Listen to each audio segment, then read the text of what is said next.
पहले पॉइंट को समझो कि यहाँ पे बात क्या कर रहा है, ठीक है। अलग अलग प्रकार का हम लोगों के पास यानी कि संधारित्र है, अलग अलग टाइप का। पिछले दिन बताए थे कि एक समांतर प्लेट संधारित्र होता है, दूसरा क्या गोलीय संधारित्र होता है, और तीसरा क्या बेलनाकर। हाँ बोलो। तो आकार में तो बेलनाकार का क्या लिखाएंगे, संधारित्र तो संधारित्र ही होता है, बेलनाकार बेलन के आकार का होगा, गोला का गोलीय संधारित्र गोला के आकार का होगा, और समांतर प्लेट संधारित्र दो प्लेट के दोनों यानी कि समांतर प्लेट के जैसा होगा।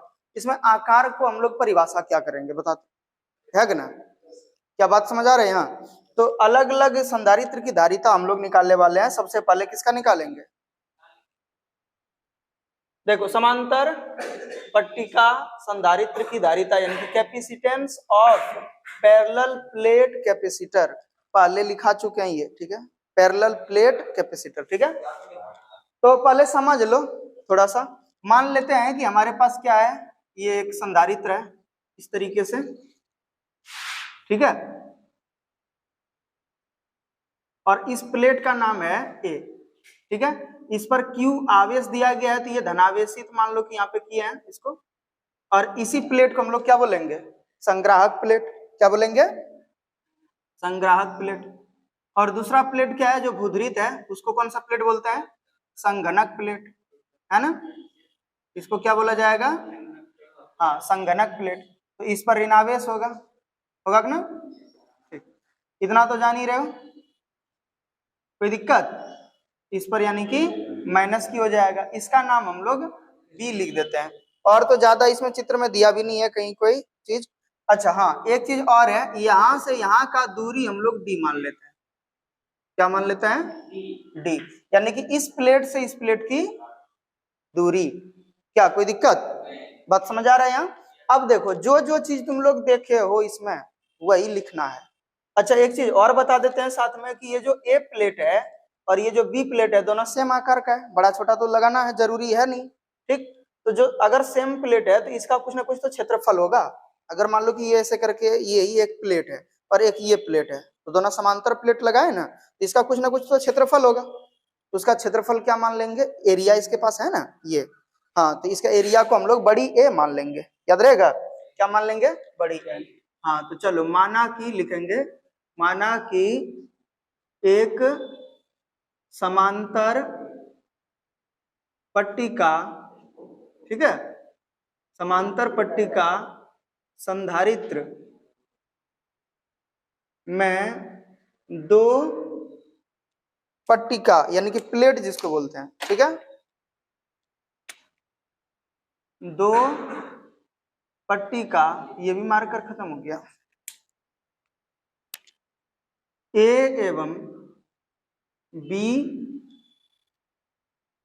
क्रमशः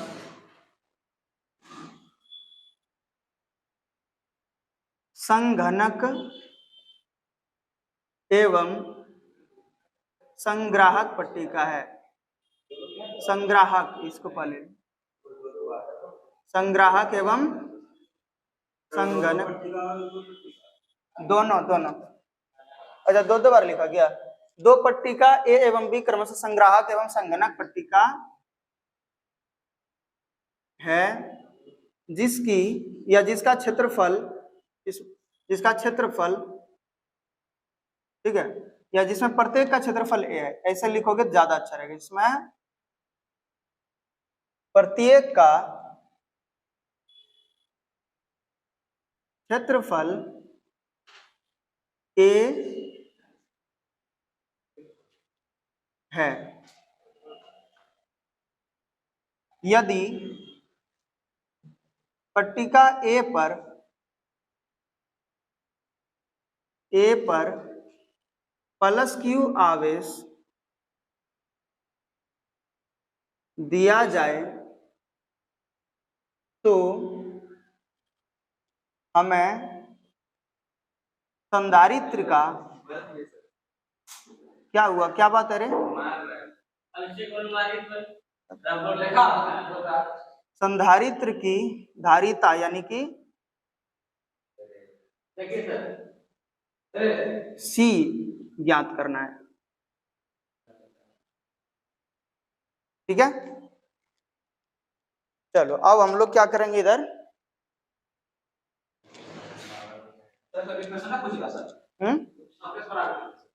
क्या डेफिनेशन, नहीं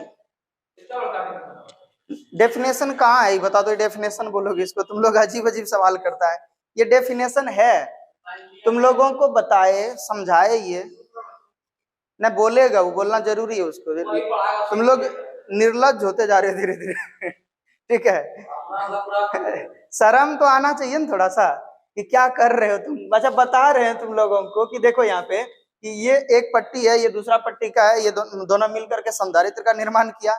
इसको डिफाइन नहीं करना है, डेफिनेशन होता नहीं है, इसको हम लोग बता रहे हैं इसके बारे में कि कहाँ कहाँ पे क्या है और क्या सिचुएशन होगा जो इसका मतलब धारिता हम लोगों को निकालना पड़ेगा और कैसे निकालेंगे। ठीक है, तो चलो अब हम लोगों को क्या करना पड़ेगा, लिखेंगे। अब देखो आवेश जो होगा यानी कि ए पर स्थित कुल आवेश कितना होगा बोलो तो। कुल आवेश यानी कि Q बराबर कितना होगा, देखो ध्यान देना थोड़ा रे तुम लोग।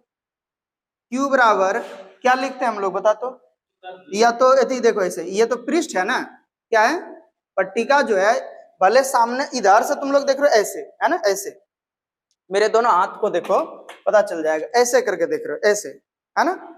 लेकिन अगर इसको घुमा के ऐसे देखें तो ये क्या है, एक क्षेत्र है, पृष्ठ है ना। तो पृष्ठीय घनत्व तो क्या होता है बताओ तो, आवेश का पृष्ठीय घनत्व तो बराबर क्या होता है, सिग्मा इज इक्वल टू क्या होता है, Q बटे A। पढ़ाए हैं आवेश का पृष्ठीय घनत्व, आवेश का रैखिक घनत्व और आवेश का, अच्छा हाँ लेमडा बराबर बताए थे ना L बटे A, L बटे Q बटे L, L बताए थे Q बटे L। और एक क्या था रो बराबर आवेश का आयतन घनत्व, तीनों बताए थे। तो क्या होता है Q बटे V होता है कि ना। तो चलो हम लोगों को अभी जरूरत किसका है बताओ, बीच वाले का है ना, एरिया रिलेटेड। ठीक है, तो अब इसमें क्या करेंगे बताओ तो, अगर इससे आवेश का मान निकालना हो थोड़ा सा देख लिया करो, रिपीटेड क्वेश्चन है ये। Q इज इक्वल टू क्या हो जाएगा, इधर अगर गुना कर देंगे तो सिग्मा इंटू ए हो जाएगा, होगा कि ना बोलो, सिग्मा इंटू ए। तो क्या लिखेंगे सिग्मा इंटू ए, बात समझ आया। चलो ठीक, विभव का मान कितना होगा तो देखो हम लोग क्यों निकाल रहे हैं आवेश का मान और विभव का मान क्यों निकाल रहे हैं, क्योंकि संधारित्र की धारिता क्या होता है Q बटे V होता है ना। ठीक, तो इसी चीज के लिए हम लोग क्या कर रहे हैं अलग अलग निकालेंगे। तो Q का मान निकल गया, V का भी मान निकालेंगे। एवं A पर A मतलब क्या, संधारित्र का जो एक प्लेट A है, A पर V का मान यानी कि विभव, V बराबर क्या लिखेंगे बोलो तो, V बराबर क्या होता है, देखो तुम लोगों को परिभाषा याद होगा विभव का, कोई बता सकते हो रे विभव का परिभाषा, रे विभव का परिभाषा बता थोड़ा, नहीं याद है विभव का परिभाषा, किसी को नहीं याद इसमें से, हाँ किसी आवेश को अनंत दूरी से, ठीक है, किसी बिंदु तक लाने में किया गया कार्य, किसी आवेश को प्रत्येकांक आवेश को किसी अनंत बिंदु से किसी एक बिंदु तक लाने में किया गया कार्य, प्रत्येकांक आवेश पर सोचो। तो एक एक आवेश पर जो जो कार्य किया जाता है किसी अनंत बिंदु से आवेश को किसी एक बिंदु तक लाने के लिए, मान लो कि यहाँ अनंत बिंदु है कोई, या तो कहीं दूसरे जगह पे है, वहां से इस बिंदु तक उठाकर लाया किसी आवेश को, कितना कार्य हुआ वही क्या है विभव है। तो हम लोग W बटे Q लिखेंगे इसको, बोलो तो W बटे Q। अब इसमें तुम लोग पढ़ा होगा W का मान क्या होता है, यानी कि किया गया कार्य बराबर क्या होता है F इंटू एस, और बटे Q तो रहेगा ही बोला, W बराबर क्या होता है F इंटू एस। तो यहां पर देखना ध्यान से, V इज इक्वल टू हम लोग लिखे W बटे Q और यहाँ क्या हो जाएगा F इंटू एस। अब बता इसमें तुम लोग क्या जानते हो, S तो हमारे पास है नहीं, डिस्टेंस मतलब यहाँ पर क्या है D लिखे, दोनों प्लेटों की दूरी को क्या लिखे D। कार्य बराबर क्या होता है बल गुना विस्थापन, विस्थापन हुआ कितना है यानी कि दूरी कितना है दोनों प्लेटों के बीच D है, तो D लिखेंगे, S का यूज नहीं करना है, हो गया। अब इसी में अगर थोड़ा सा हम लोग देखेंगे तो F बटे Q का मतलब क्या होता है E, F बटे Q मतलब क्या होता है E, F बटे Q पढ़े हो तुम लोग, पहले भी पढ़ चुके हो इसको, रिपीटेड आ रहा है हमेशा से।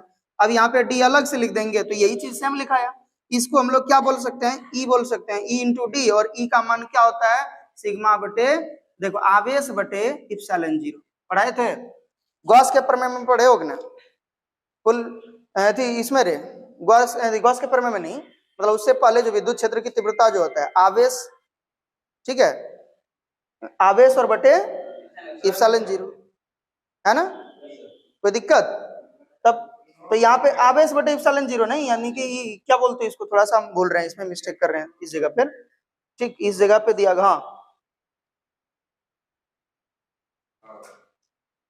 ये वाला जो ई का मान जो हो जाता है, यानी कि ये जो है पृष्ठीय घनत्व, आवेश का पृष्ठीय घनत्व, यानी कि इसका वैल्यू जो हो जाएगा तुम्हारा ई का जो वैल्यू हो जाएगा आवेश का पृष्ठीय घनत्व और बटे इप्सिलॉन जीरो, क्या होता है आवेश का पृष्ठीय घनत्व बटे इप्सिलॉन जीरो, तो ये हो जाता है।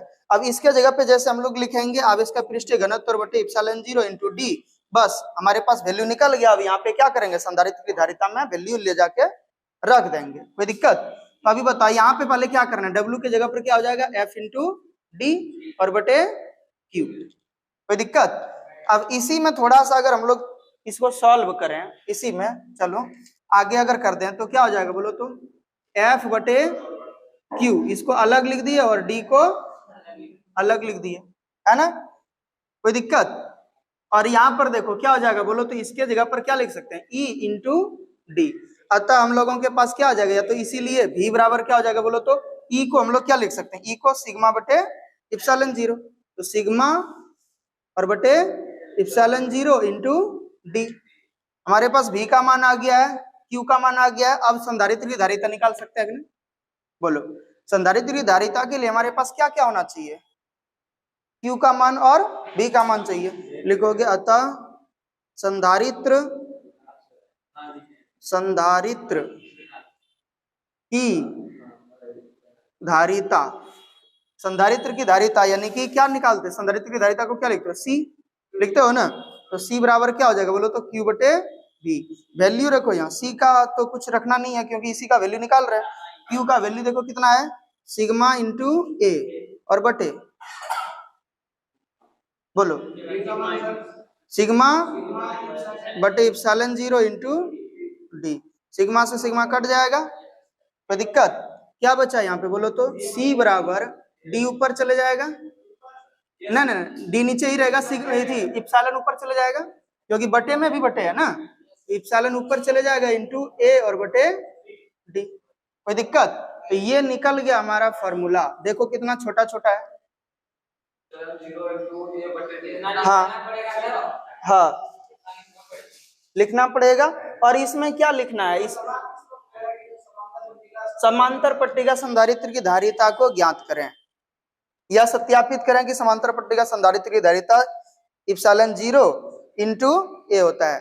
अगर आपेक्षिक प्रावैधता लगा दिया जाए, मतलब किसी दूसरे इसमें ये तो निर्वात के लिए हुआ, किसके लिए हुआ, निर्वात के लिए, है ना, अगर कहीं पे दूसरे माध्यम में अगर लगाया जाए, ठीक है, तो उसके लिए हम लोग क्या यूज करेंगे, तो पहले समझना, इधर देखो ध्यान देना थोड़ा, अगर मान लो कि माध्यम की प्रावैधता को लगाएं तो यानी कि रिलेटिव अगर प्रावैधता लगाएंगे तो ई आर बोलेंगे इसको, इप्सिलॉन आर, कोई दिक्कत? और इसमें क्या लिखेंगे तो सी जो यानी कि संधारित्र होगा उस माध्यम में, उसकी धारिता और बटे निर्वात में जितनी धारिता होता है, निर्वात में कितना धारिता होगा, सी जीरो मान लेते हैं, क्या मान लेंगे, सी जीरो या सी नॉट पढ़ सकते हैं इसको। तो अगर इसको इधर मल्टीप्लाई कर देंगे तो क्या हो जाएगा बोलो तो, हाँ क्या हो जाएगा यहाँ पर, ई आर इंटू सी जीरो, ठीक है। अरे यहाँ पे इप्सिलॉन आर होता है, क्या बोलते हैं, इप्सिलॉन जीरो होता है, इप्सिलॉन जीरो होता है, सी जीरो नहीं होता है, इप्सिलॉन जीरो, तो यानी कि epsilon R is equal to क्या हो जाएगा, सी बटे इप्सिलॉन जीरो। अब अगर इसको इधर अगर हम लोग मल्टीप्लाई कर देंगे तो क्या हो जाएगा बोलो तो, सी इज इक्वल टू क्या आ जाएगा, इप्सिलॉन, देख लेते हैं इसमें थोड़ा सा कंफ्यूजन न रह जाए कहीं, ठीक है,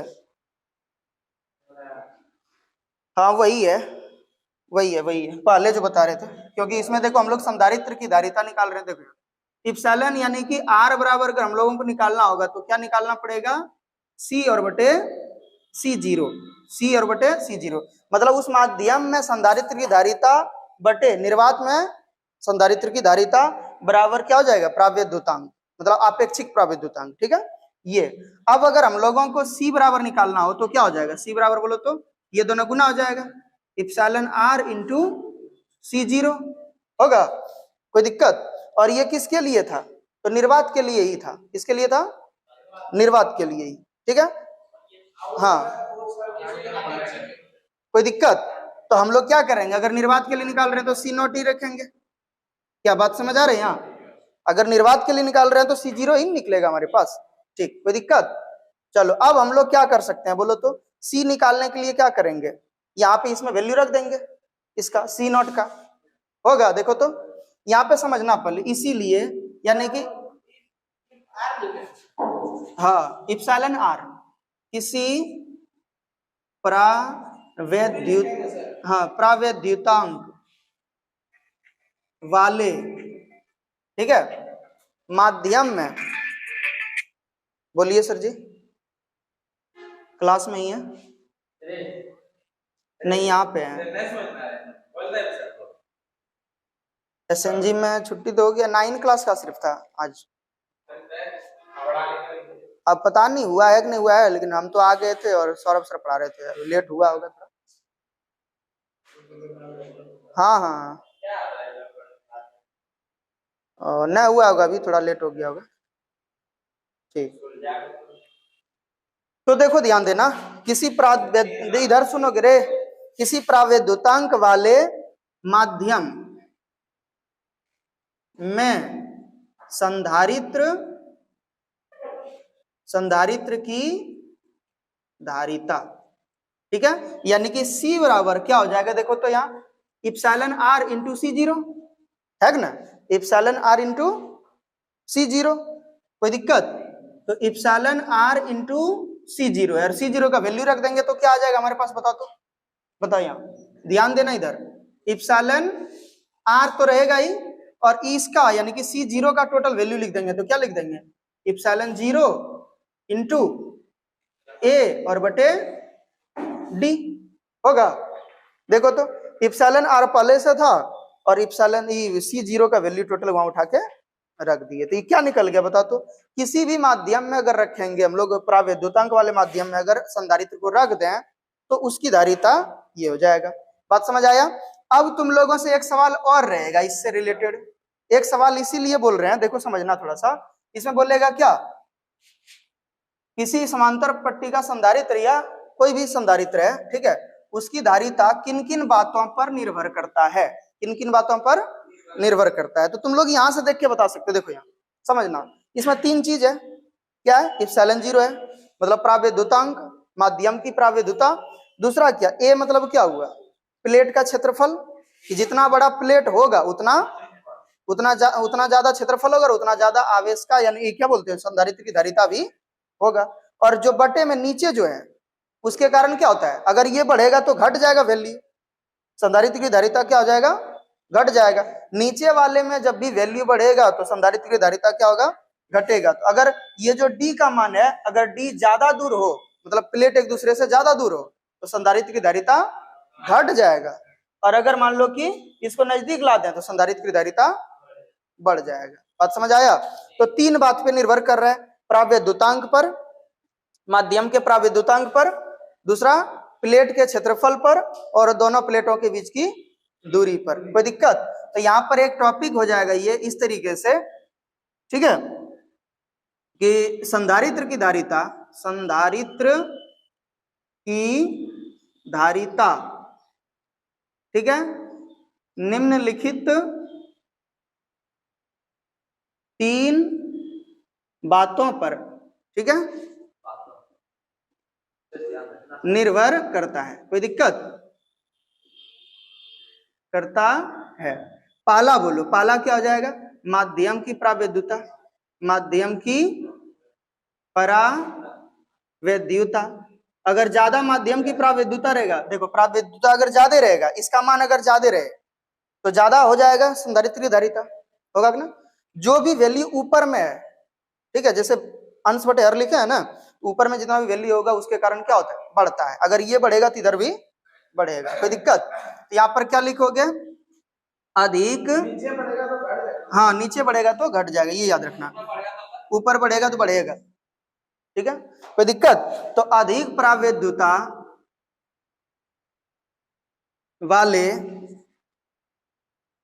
माध्यम में, ठीक है, संधारित्र की धारिता अधिक होती है। संधारित्र की धारिता क्या होता है? अधिक होता है। अतः ये भी तो हम लोग लिख सकते हैं कि C समानुपाती है इप्सिलॉन के। क्या कोई दिक्कत? C समानुपाती है इप्सिलॉन के, मतलब ये अगर बढ़ेगा तो ये भी, ये बढ़ेगा तो ये भी बढ़ेगा। कोई दिक्कत? चलो दूसरा क्या है बोलो तो? पृष्ठ के क्षेत्रफल पर या प्लेट के क्षेत्रफल पर क्या लिख दें? या पट्टिका लिख देते हैं इसको। क्या लिखेंगे? पट्टी के, पट्टिका ही लिखो रे, पट्टिका के क्षेत्रफल पर। क्या कोई दिक्कत? तो क्या होगा अगर क्षेत्रफल, प्लेट का क्षेत्रफल बढ़ने से संधारित्र की धारिता बढ़ता है, लिख दोगे प्लेट का क्षेत्रफल बढ़ने से धारिता, संधारित्र की धारिता, संधारित्र की धारिता बढ़ता है। अतः इसमें भी क्या लिख सकते हैं? C समानुपाती किसके? A के, है ना? C समानुपाती किसके? A के। ये मतलब एरिया। और तीसरा, हाँ तीसरा मतलब देखो, हाँ बढ़ता है, देखो ना ऊपर में लिखा है रे, ये बढ़ाएंगे तो ये भी बढ़ेगा। D का मान अगर बढ़ाएंगे तब क्या होगा? घटेगा, क्योंकि नीचे है। समझ गया? जैसे मान लो क्या ऊपर में कुछ भी वैल्यू हमारे पास आ जाएगा, मान लो कि 10 आ जाए वैल्यू 10 अंक में, और इधर मान लो कि तुम 2 यूज करो तो कितना आएगा? 5। लेकिन अगर 10 और बटे मान लो यहाँ 5 ला दो तो क्या हो जाएगा? 2 आ जाएगा। मतलब नीचे वाला वैल्यू बढ़ेगा तो फाइनल आंसर हमारा घटेगा, नीचे वाला वैल्यू बढ़ाने से फाइनल आंसर घटता है। तो यही चीज है, बात समझ आया? तीसरा क्या लिखेंगे बोलो तो? दोनों प्लेटों के बीच की दूरी पर, दोनों बोलो प्लेटों के बीच की दूरी पर। तो इसका मतलब क्या हुआ बोलो तो? दोनों प्लेटों के बीच की दूरी पर कैसे हम लोग बोलेंगे इसमें? तो क्या लिखोगे बता तो? दोनों प्लेटों के बीच की दूरी पर ऐसे लिख देते, प्लेटों के बीच की दूरी बढ़ने से संधारित्र की धारिता क्या होता है? घटता है।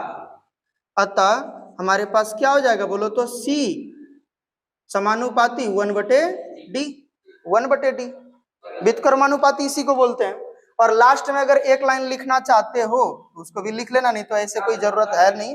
देखो यहाँ तो तीनों समीकरण से अगर निकालना चाहते हो C का मान तीनों समीकरण से, तो क्या हो जाएगा बोलो तो? इप्सिलॉन R या इप्सिलॉन 0 जो भी हम लोग मान सकते हैं, इप्सिलॉन इनटू देखो क्या हो जाएगा? A और बटे D, और यहाँ पर ये समानुपाती में ही रहेगा, इसीलिए अगर हाँ बराबर अब बता रहे हैं, तो यहाँ पर क्या है? समानुपाती का चिन्ह हटाएंगे तो K इंटू क्या हो जाएगा? K into epsilon into A और बटे D।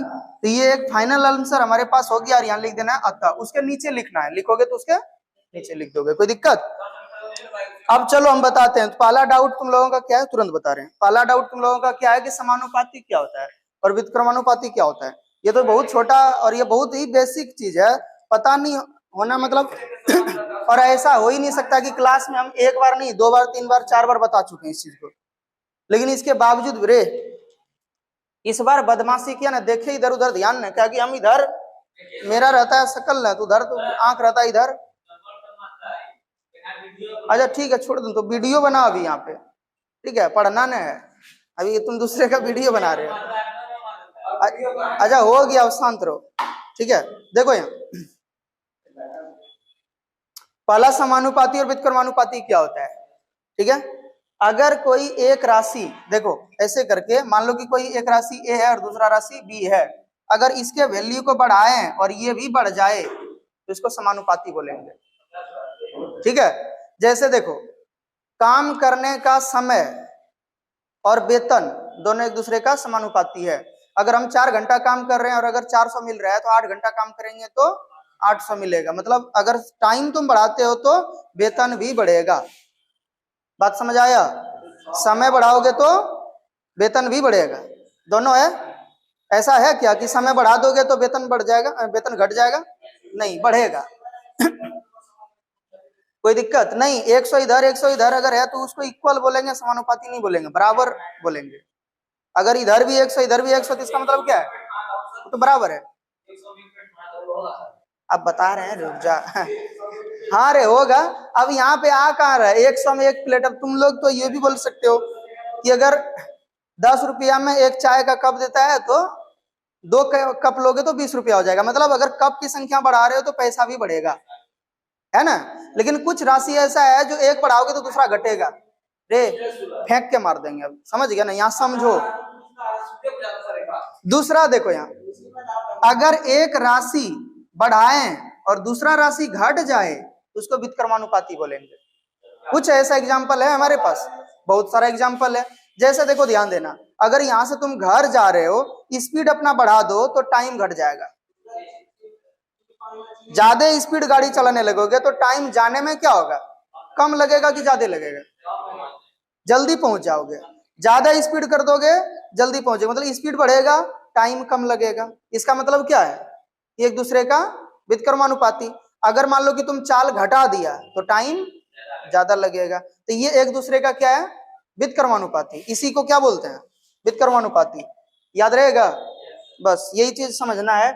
और बता नहीं बेवकूफी वाला काम कर रहे हो तुम लोग कि अभी 12 में पढ़ रहे हो, प्लस में इतना पढ़ा चुके हैं, कितना बार बताए होंगे क्लास में, ध्यान कर रहा था, भूल जाते हैं इतना ये सब चीज। समानुपाती व्युत्क्रमानुपाती बताएंगे रे। 9 से स्टार्ट है, 9 से 9 क्लास में पढ़ाए होंगे, हमको याद है। और तुम ये भी नहीं बोल सकते हो कि नहीं पढ़ाए हैं सर, हम खुद पढ़ाए हैं। अच्छा, डाउट हो जाता है तुमको? चलो ठीक है, उतारो पहले।